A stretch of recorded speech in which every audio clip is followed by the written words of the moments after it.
এই যে মেশিনটা দেখতে পাচ্ছেন, এই মেশিনটার প্রবলেম হলো এর উপরের চেম্বারটা একদম অল্প ঠান্ডা হচ্ছে আর নিচে একদমই ঠান্ডা হচ্ছে না। সো চলুন এবার মেশিনটাকে দেখিয়ে দিচ্ছি।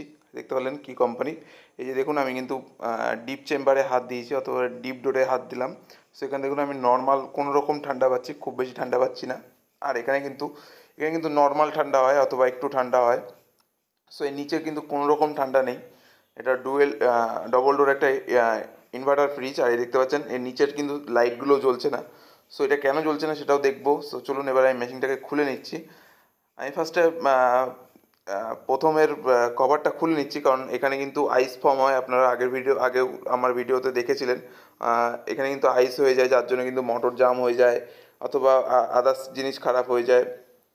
সো আমি এটা খুলে দেখলাম, এখানে কিন্তু কোনো রকম কিন্তু আইস ফর্ম হয়নি বা আইস কিন্তু দেখাই যাচ্ছে না, আইস নেই। সো তারপরে আমি কিন্তু চলে আসলাম পেছনে, কম্প্রেসারের প্রবলেম না পিসিবির প্রবলেম সেটা দেখার জন্য। এই দেখতে পাচ্ছেন পিসিবিটা আমি চেক করে নিচ্ছি। পিসিবি চেক করা গেছে, কম্প্রেসার চেক করা, দুটোর মধ্যে একটাও প্রবলেম নেই। সো তারপরে আমি এবার ডাক চেম্বারটা খুলে নিলাম, ডাক চেম্বারে কোনো সেন্সারের প্রবলেম আছে কি না। সো আমার কিন্তু প্রত্যেকটা সেন্সার আমি সুন্দর মতো চেক করে নিচ্ছি। দেখুন সেন্সার আমি কীভাবে চেক করি। এই যে দেখতে পাচ্ছেন এই সেন্সারটায় আমি রেজিস্ট্যান্স মোড দিয়ে আমি কিন্তু টার্মিনাল দুটো দিয়ে দিয়েছি। এবার দেখতে পাচ্ছেন এটা কিন্তু 9K এর একটা রেজিস্ট্যান্স। আর ওখানে কিন্তু আমি হাত দিয়ে হিট জেনারেট করছি। হিট দেওয়ার ফলে দেখুন এখানে কিন্তু রেজিস্ট্যান্স কমতে থাকছে, আর এখানে কিন্তু ঠান্ডা হলে রেজিস্ট্যান্স বাড়তে থাকবে। এইভাবে কিন্তু আমি রেজিস্ট্যান্সটা মেজারমেন্ট করি অথবা রেজিস্ট্যান্স দেখি ঠিক আছে কি না। এটা কিন্তু সবথেকে শর্টকাট উপায়, আপনারাও করতে পারেন যারা বিগিনার অথবা যারা নতুন কাজ শিখছেন। এইভাবে দেখতে পারেন কাজ করে। সো যার যেভাবে সুবিধা হয় আমি এইভাবেই চেক করি। এই দেখতে পাচ্ছেন কিন্তু এখানে 8K চলে এসছে। এবার 8K থেকে এবার দেখুন বাড়তে থাকবে আবার, কারণ আমি কিন্তু এবার ঠান্ডা করছি থার্মোস্ট্যাটটাকে অথবা সেন্সারটাকে, যার জন্য এই দেখুন এবার কিন্তু বাড়তে শুরু করেছে। সো ভালো করে দেখলে বুঝতে পারবেন। এই দেখুন 8K থেকেও নেমে যাচ্ছিলো 7.99K। এবার দেখুন 8.1K হয়ে গেছে। এবার কিন্তু এ বাড়তে থাকবে। সো এই দেখুন 8.5K 6K হতে থাকছে। সো এই সেন্সারগুলো মোটামুটি প্রত্যেকটা সেন্সার ঠিক আছে। সো একটা সেন্সার এখানে খারাপ আছে, দুটো সেন্সার খারাপ আছে। এই পাশে এই থার্মাল ফিউজের সাথে একটা সেন্সার থাকে, সেই সেন্সারটা। আর দেখুন, আর এই যে এইখানে একটা সেন্সার যেটা হলো বডি লাগানো আছে একদম, দেখুন বাইরে টেম্পারেচারটাকে সেন্স করার জন্য ভেতরের। সো এই দুটো খারাপ হয়ে গেছে। আমি কিন্তু এই দুটো অরিজিনাল আমার কাছে রয়েছে, আমি চেঞ্জ করে দেবো। এই দেখতে পাচ্ছেন সেম কোম্পানির মাল, আমি কিন্তু চেঞ্জ করে দেবো মেশিনটা। কিন্তু তারপরে আশা করছি ফার্স্ট ক্লাসভাবে রান করবে। সো এই দেখতে পাচ্ছেন আমি কিন্তু পুরোপুরি মেশিনটাকে প্যাক করে নিয়ে আসতে গেছিলাম।